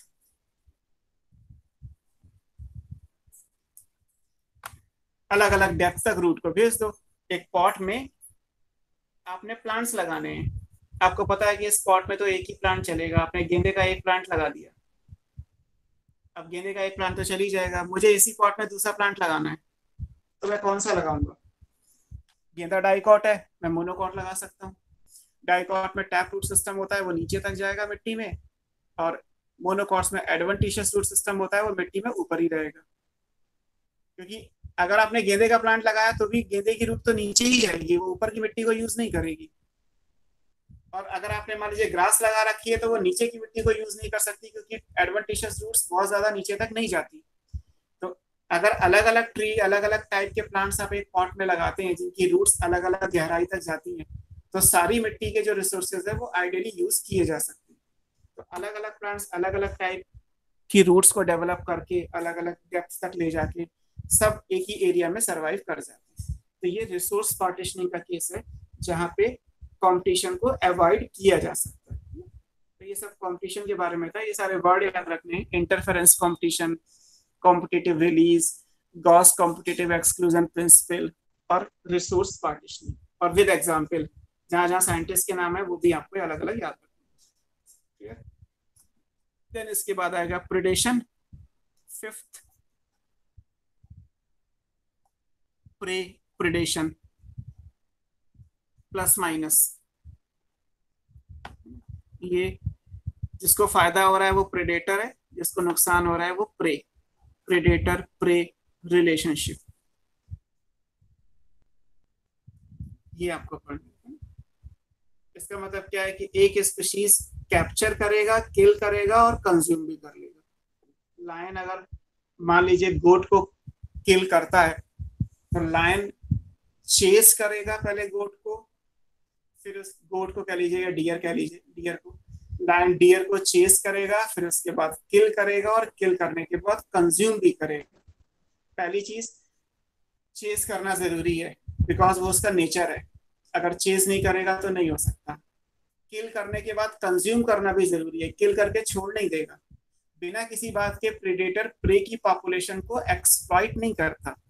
आगे आप पढ़ेंगे तो उसमें लिखा होगा प्रूडेंट प्रेडेटर। प्रूडेंट का मतलब रिलायबल। जो प्रेडेटर होता है वो रिलायबल होता है, वो बिना किसी बात के प्रे की पॉपुलेशन को कंज्यूम नहीं करता। ये सारे फॉक्सेस आए और सारे रैबिट को कंज्यूम कर लें बिना किसी बात के, जरूरत नहीं है तो मार के छोड़ दें, तो ये नहीं होता। नेचर में इंटरेक्शन है तो केवल उतना होगा जितना सस्टेनेबल होगा, जितना इकोसिस्टम सपोर्ट कर सकता है। तो प्रे प्रेडेशन रिलेशनशिप में ये इंपॉर्टेंट है कि जो कैप्चर करेगा वो प्रेडेटर, जो कैप्चर होगा जिसे किल या कंज्यूम किया जाएगा वो प्रे। तो इस वन स्पीशीज अगर आप लिखें, जो प्रेडेटर है it capture, kill and consume other species, जो प्रे कहलाएगी। इसको हम प्रेडेशन में रखते हैं। एग्जाम्पल में आप अगर लिखेंगे तो मोस्ट ऑफ द एनिमल्स हैं। मोस्ट ऑफ द एनिमल्स इसलिए लिखा क्योंकि स्कैवेंजर्स नहीं आएंगे। जो डेड मटेरियल पे एनिमल फीड करते हैं वो प्रेडेशन नहीं कहलाता, क्योंकि यहाँ पे डेड नहीं है, कैप्चर करना है, चेज करना है, लाइव होना जरूरी है। लायन किसी भी डेड एनिमल पे फीड नहीं करता, वो पहले चेज करेगा, किल करेगा, देन फीड करेगा। तो ये इंटरेक्शन की प्रॉपर्टी है कि मोस्ट ऑफ द एनिमल्स, आप चाहे तो लिख सकते हैं एक्सेप्ट स्कैवेंजर। स्कैवेंजर्स जो डेड मटेरियल डेट्राइटस पे फीड करते हैं, लाइक ईगल हो गया, तो वो इस चीज में काउंट नहीं किया जाएगा। और अगर वैसे देखा जाए तो जितने भी हर्बीवोरस एनिमल्स में इंसेक्ट्स भी अगर आते हैं तो वो भी हर्बीवोरस इंसेक्ट्स। हर्बीवोरस इंसेक्ट्स को फाइटो, फाइटो मतलब प्लांट, फैगस कहते हैं, फैगी फीडर। तो जो फाइटोफैगस इंसेक्ट्स हैं वो, जैसे आपने पढ़ा होगा मेल एनाफीज मॉस्किटो जो है वो प्लांट का जो सैप होता है उस पर फीड करता है। तो वो भी प्लांट को हालांकि कैप्चर तो नहीं कर रहा, कुछ पकड़ने जैसा नहीं है, बट हाँ प्लांट के सैप पे फीड कर रहा है, तो वो प्रेडेशन के एग्जाम्पल में आता है। तो ये इवन कुछ इंसेक्टिवोरस प्लांट आपने पढ़े,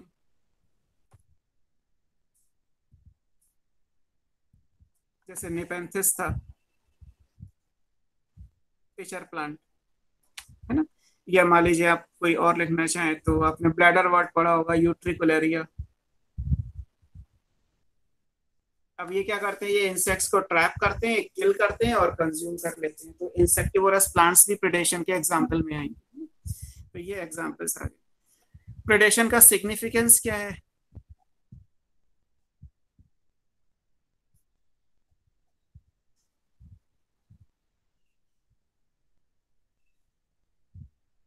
सिग्निफिकेंस ये है कि एक तो एनर्जी ट्रांसफर होगा इकोसिस्टम के हिसाब से।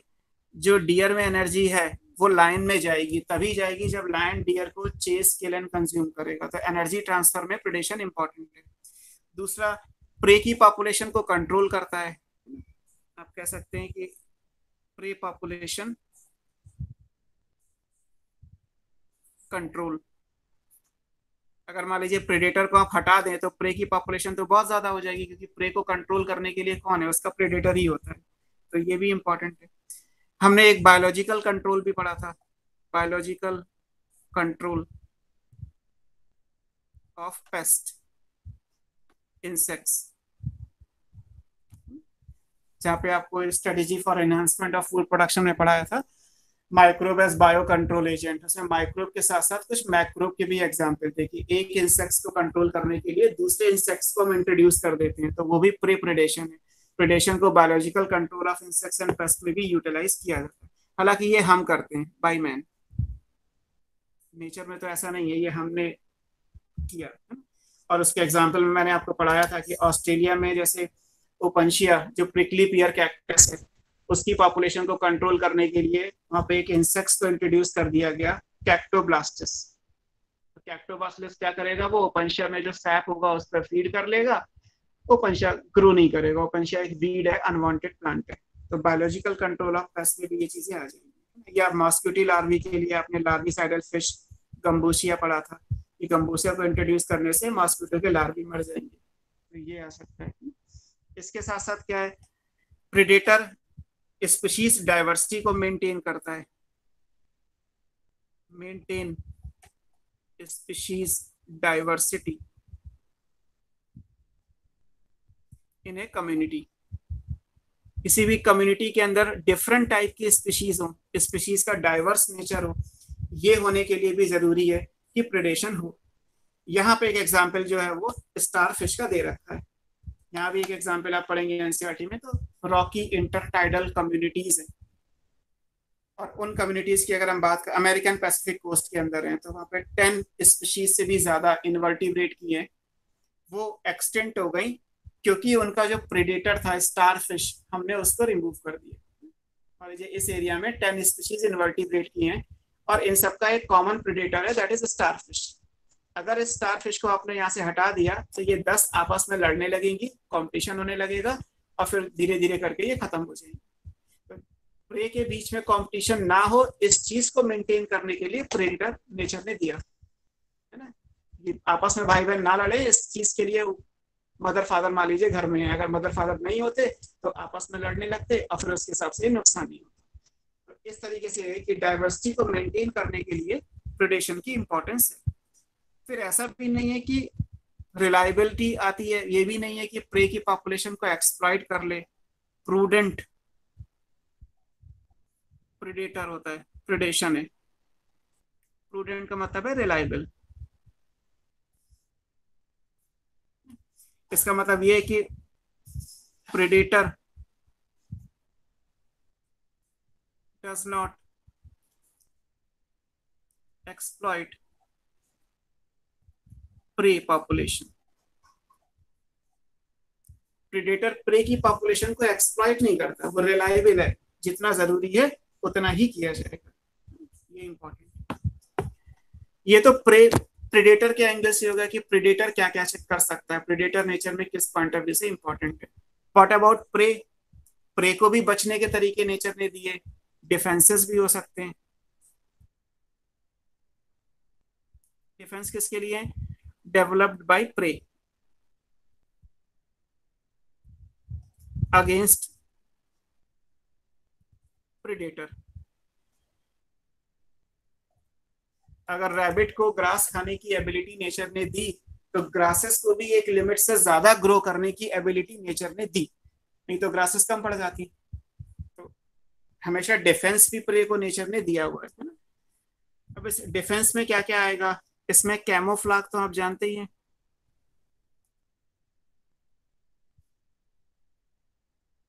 कैमोफ्लाग को हम क्रिप्टिक का मतलब होता है हिडन, अपीरियंस कहते हैं। हिडन अपीरियंस मतलब रिजेम्बलेंस आएगा। ये इंसेक्ट्स में, फ्रॉग में, इन सब में होता है। इनमें हिडन अपीरियंस है, इनका जो रिजेम्बलेंस है वो किसी ऐसी चीज से है जिसपे इनका प्रेडेटर इन्हें रिकॉग्नाइज नहीं कर सकता, तो वो कैमोफ्लैग के एग्जाम्पल में आते हैं। क्या क्या एग्जाम्पल है कैमोफ्लैग के? कैमोफ्लैग में जैसे मान लीजिए हमने ग्रास हॉपर, सब जानते ही हैं, इसका तो नाम ही इसीलिए दिया गया क्योंकि ये ग्रास से रिजेम्बल करता है। रिजेम्बल से ग्रास लीफ। तो ग्रास हॉपर का जो प्रेडेटर होगा लाइक फ्रॉग, तो फ्रॉग रिकॉग्नाइज ही नहीं कर पाएगा जब तक ग्रास हॉपर हिलेगा डुलेगा नहीं। वो समझ ही नहीं पाएगा कि ये ग्रास हॉपर है या ग्रास है, और फ्रॉग ग्रास पे फीड नहीं करता। तो ग्रास हॉपर को ये हिडन अपीरियंस या क्रिप्टिक अपीरियंस दे दिया गया। इसी तरीके से डेड लीफ बटरफ्लाई, सब जानते ही हैं, इसका रिजेम्बलेंस डेड लीफ के जैसा है। Resemblance a dead leaf.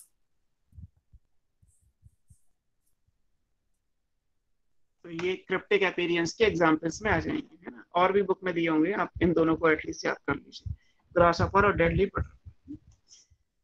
फिर एक केस आएगा, एक बटरफ्लाई है मोनार्क बटरफ्लाई।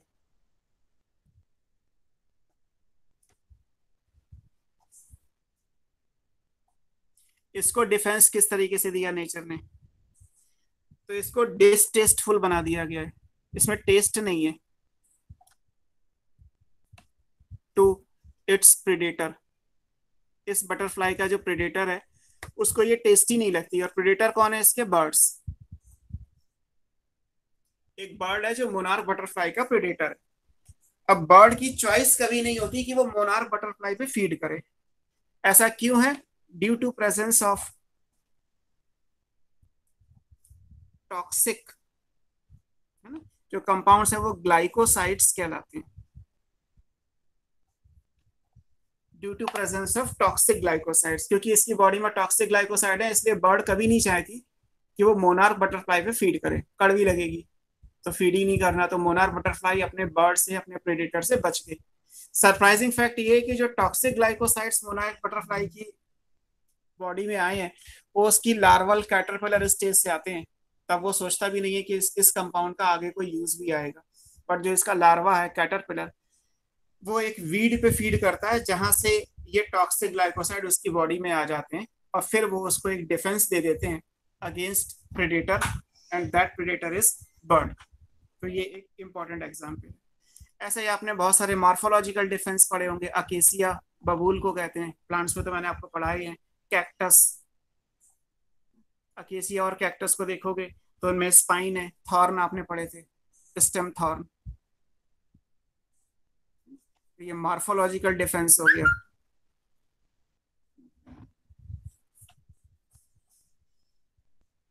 मॉर्फोलॉजी में आपने अकेसिया और कैक्टस के बारे में पढ़ा हुआ है। कुछ प्लांट्स के अंदर होता है कि प्लांट्स हैविंग पॉइजनस केमिकल्स,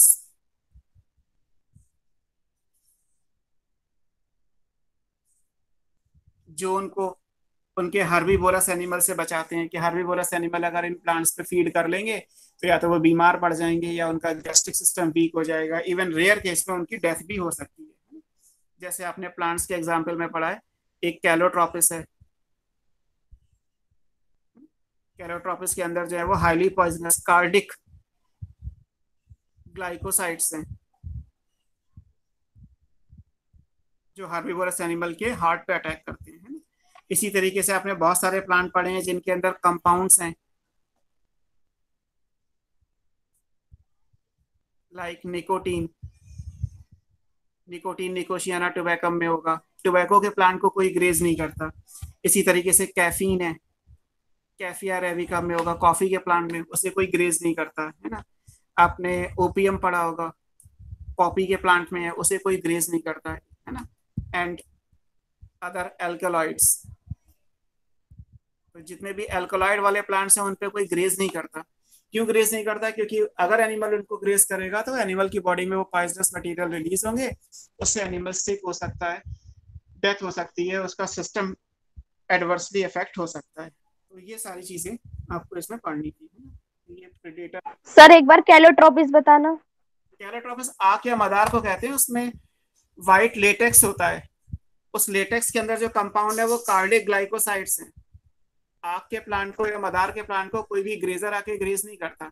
धतूरे के प्लांट को कोई भी गाय भैंस खाता है क्या? कोई नहीं खाता, क्योंकि धतूरे को खा लेगा तो फिर नशीला प्लांट है ना, तो फिर एनिमल बीमार पड़ जाएगा। तो इसलिए नेचर ने डिफेंस दिया इन प्लांट्स को कि इनमें पॉइजनस मटेरियल है जिनकी वजह से कोई एनिमल उन पे फीड नहीं करता, तो वो डिफेंस का काम कर गए। Okay sir.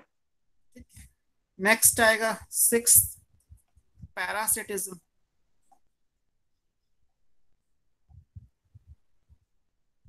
प्लस माइनस ये कहलाएगी पैरासाइट होस्ट रिलेशनशिप। जिसको फायदा होगा वो पैरासाइट, जिसको नुकसान होगा वो होस्ट। और पैरासाइट होस्ट को हमेशा नुकसान ही करता है, सीधी सी बात है। इसमें बहुत सारे एग्जाम्पल्स आपको मिल जाएंगे। आपको जो मैं कुछ चीजें हिंट में दिखा देता हूँ, बाकी आप बुक से इसको एक बार पढ़ लीजिएगा।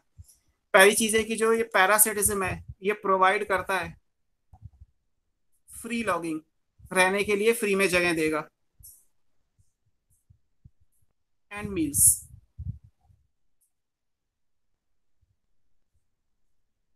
अगर आप पैरासाइट के नजरिए से देखो तो मान लीजिए लीच है, किसी एनिमल पे पैरासाइट है, तो लीच को फ्री में रहने के और खाने की जगह दी है नेचर ने।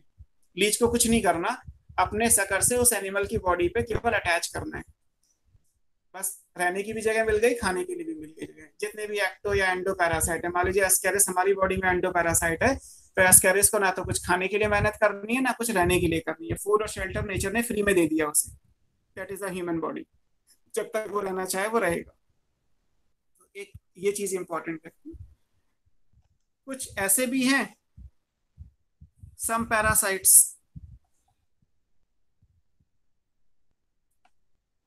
दे आर होस्ट स्पेसिफिक, मतलब एक पर्टिकुलर होस्ट पे ही रहेंगे। और अगर होस्ट स्पेसिफिक होंगे तो उनमें एक फिनोमेना आ जाएगा, दे हैव को एवोल्यूशन। को एवोल्यूशन का मतलब है जैसे जैसे होस्ट इवॉल्व होगा कि वो पैरासाइट से बच सके, वैसे वैसे पैरासाइट भी इवॉल्व होता जाएगा कि वो होस्ट पे डिजीज कॉज कर सके। और फिर आज या आज से 1000 साल पहले ऐसे अगर 1000 साल पहले कहा जाए तो भी एस्केरिस या प्लाज्मोडियम ह्यूमन पे पैरासाइट था, आज भी है और आने वाले 10,000 साल के बाद भी रहेगा।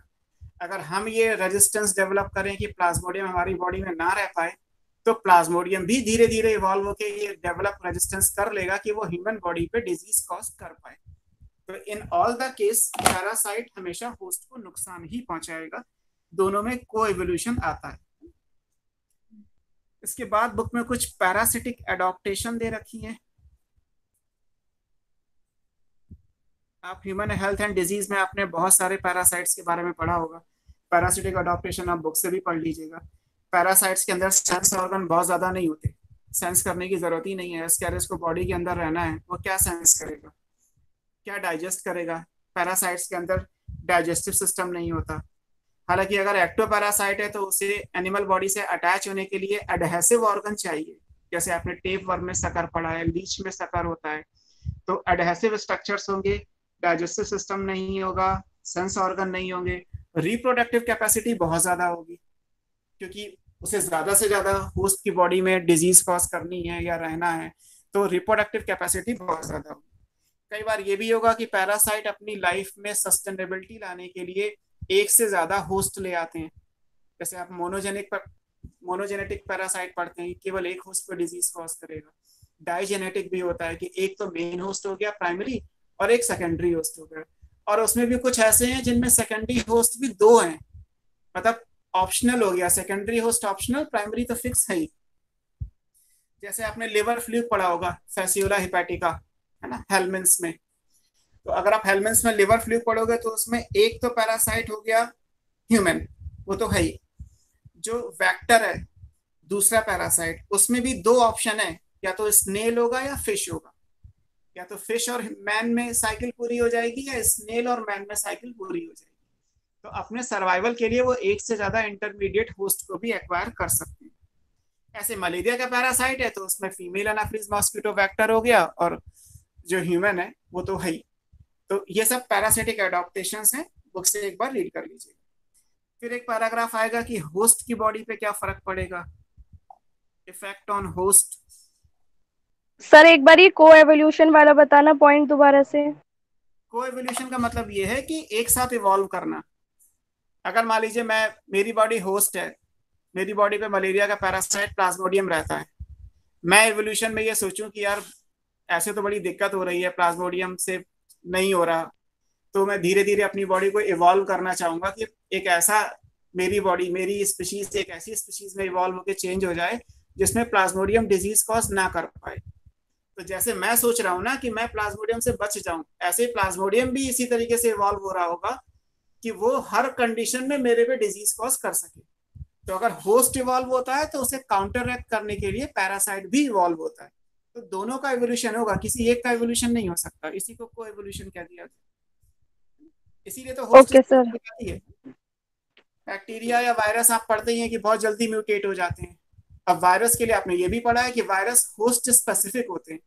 वायरस एक ही होस्ट पर डिजीज कॉज कर सकता है, सब पे नहीं कर सकता। तो ऐसा क्यों है? क्योंकि बैक्टीरिया अगर चेंज हो रहा है तो साइड बाय साइड उसका वायरस भी चेंज हो रहा है। इस तरीके से जहां तक इफेक्ट ऑन होस्ट की बात है तो सिंपल है कि parasite always harm the host. Parasite हमेशा होस्ट को नुकसान ही पहुंचाता है। पॉजिटिव नेगेटिव है ना, तो नेगेटिव तो होस्ट के लिए है। होस्ट का सर्वाइवल, ग्रोथ, रिप्रोडक्शन, इम्यूनिटी सबको नुकसान ही पहुंचाएगा, उसको फिजिकली वीक कर देगा। तो होस्ट पे हमेशा नुकसान ही होगा। फिर पैरासाइट्स के एग्जाम्पल्स आएंगे, वो आप बुक से पढ़ लीजिएगा, आपने पढ़े भी होंगे इन जनरल। कुछ एक्टो पैरासाइट्स होते हैं, है ना, कुछ एंडो पैरासाइट्स होते हैं।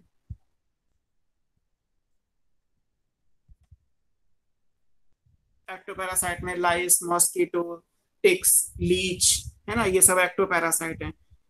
एंडो पैरासाइट में अगर आप लेके आएंगे तो उसमें आपको टेप वर्म हो गया, टीनिया सोलियम, एस्केरिस हो गया, एंटामीबा हिस्टोलिटिका, प्लाज्मोडियम, और भी बहुत सारे अपने ह्यूमन हेल्थ एंड डिजीज में एंडो पैरासाइट और एक्टो पैरासाइट पड़े होंगे। इवन प्लांट्स में अगर एक्टो पैरासाइट है तो आपको कस्कुटा, एक पैरासिटिक प्लांट भी लिखा है। पैरासिटिक प्लांट के एग्जाम्पल में कस्कुटा आ जाएगा। तो ये एग्जाम्पल आप अपने हिसाब से पढ़ लीजिएगा। एक एनसीईआरटी में ब्रूड पैरासिटिज्म दिया हुआ है।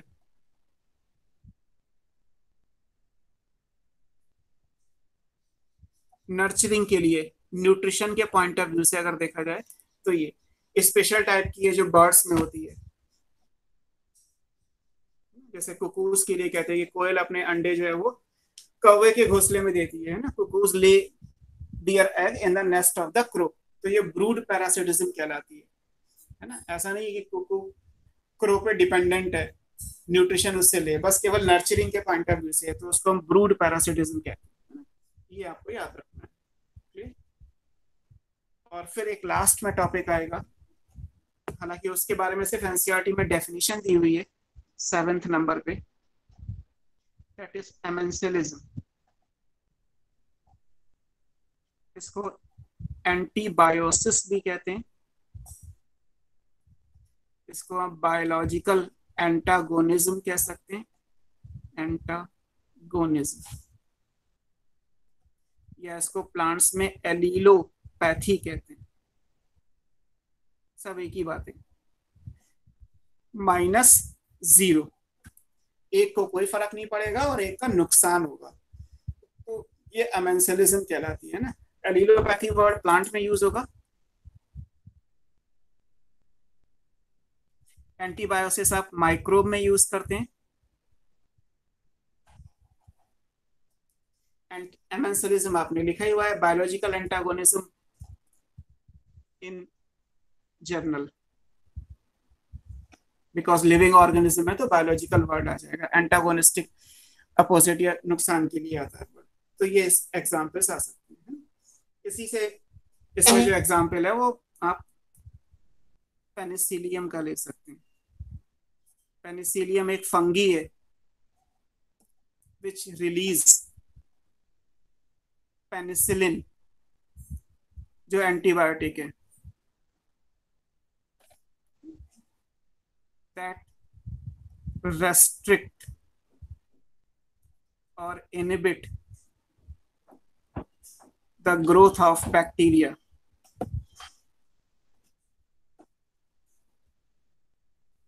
बैक्टीरिया में हमने लिखा था ग्राम पॉजिटिव बैक्टीरिया के लिए ये वर्क करती है। तो पेनिसिलियम फंगी को कोई फायदा या नुकसान नहीं हो रहा पेनिसिलिन से रिलीज होने से, उस तो काम है उसका, बट बैक्टीरिया की ग्रोथ इनहिबिट हो रही है, तो -0 इंटरेक्शन आ गया। तो इसमें एग्जाम्पल आ जाएगा। इसी से 2019 का क्वेश्चन था हमेशा, उससे पूछा गया था कि एंटीबायोटिक प्रोडक्शन में कौन सा पॉपुलेशन इंटरेक्शन वर्क करता है। तो एंटीबायोटिक प्रोडक्शन जो वर्क करेगा वो ये, हालांकि एनसीईआरटी में तो ऐसा लिखा नहीं है, आधा यहाँ का क्वेश्चन है आधा माइक्रोब का है। एंटीबायोटिक प्रोडक्शन दे रखा है माइक्रोब इन ह्यूमन वेलफेयर में, और एंटीबायोसिस वर्ड एनसीईआरटी में दे ही नहीं रखा, एमेंसिलिज्म केवल वर्ड दे रखा है। तो बेसिकली एंटीबायोटिक प्रोडक्शन में जो इंटरेक्शन आएगा वो एमेंसिलिज्म या एंटीबायोसिस है। ये आप याद रखिएगा, यही इंपॉर्टेंट है। बाकी जो एग्जाम्पल दिए हो वो चाहे तो छोड़ दीजिएगा, और इसके बाद भी रीड कर लीजिएगा क्योंकि मैंने पास शॉर्ट में लिखा हुआ है पॉपुलेशन इंटरेक्शन, मतलब जो थ्योरी है जो डिटेल है वो अपने आप बुक से पढ़ लीजिएगा। कैल्विन के मॉड्यूल में सब कुछ आपको मिल जाएगा उसी हिसाब से। नेक्स्ट क्लास में इकोसिस्टम देखते हैं, चैप्टर नेक्स्ट चैप्टर इकोसिस्टम आ जाएगा। क्लियर? कोई डाउट किसी को कुछ? सर ये पेनिसिलिन वाला एक बार बताना फिर से। पेनिसिलिन तो आपने पढ़ा है ना, मैंने ही तो पढ़ाया है आपको। पेनिसिलिन एंटीबायोटिक है जो पेनिसिलियम नोटेटम फंगी से डिस्कवर की गई थी। तो पेनिसिलियम फंगी जब इस कंपाउंड को रिलीज करती है तो उसमें कोई फायदा नहीं कोई नुकसान नहीं, लेकिन इस कंपाउंड की वजह से जो बैक्टीरिया नियर बाई होंगे वो मर जाते हैं।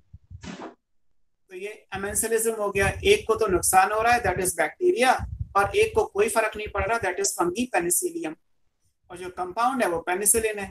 इसी कंपाउंड से फर्स्ट एंटीबायोटिक जो इस नाम है पेनिसिलिन वो दे दिया गया कि पेनिसिलिन की डिस्कवरी इसी तरीके से हुई। तो एंटीबायोटिक बनाने में जो इंटरेक्शन इन्वॉल्व हो रहा है वो एमेंसिलिज्म हो गया। ये क्वेश्चन आया था पिछले एग्जाम का, क्वेश्चन था नीट का। Okay sir. सर एक्टोपैरासाइट का एग्जांपल होता है ना? क्या चीज? क्या होता है एक्टोपैरासाइट का एग्जांपल? एक्टोपैरासाइट एंडोपैरासाइट तो बहुत सारे मिल जाएंगे। एक्टोपैरासाइट में लीच हो गया, मॉस्किटो हो गए, टिक्स हो गए, माइस हो गए, है ना, ये सब एक्टोपैरासाइट ही तो है। जो बॉडी के बाहर होते हैं वो एक्टोपैरासाइट, जो बॉडी के अंदर है वो एंडोपैरासाइट। ओके। ओके।